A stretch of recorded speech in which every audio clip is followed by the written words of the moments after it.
I never said in public, shoot to kill.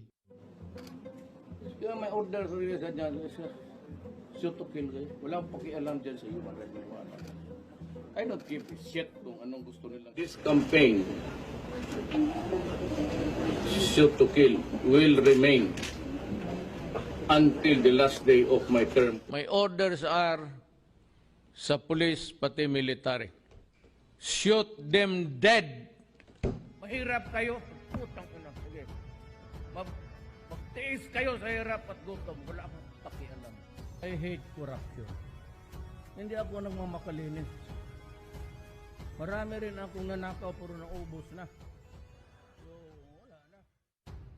Putang ina ka, umuwi ka na. Yung Prime Minister ng Australia, ni-rape nila. Pinahan nila nga ito. Nagalit ako kasi ni-rape. Oo, isa rin yan. Pero, napakaganda. Dapat, ang mayor muna ang mayor. Tao ka ro naman siya. Order bago ni mayor. Di lang daw mo patyon. Kung silo na mo bisong. Wala na yung bisong, wala na may silbi. Okay nung taka, kumusta ang kondisyon sa bisong sa imong asawa? Dobe? Kung sama ng iyang kuhan, may vaginitis o wa? Baho, para ba na? Ganun eh. How's the vagina of your wife? Is it smelling or not smelling?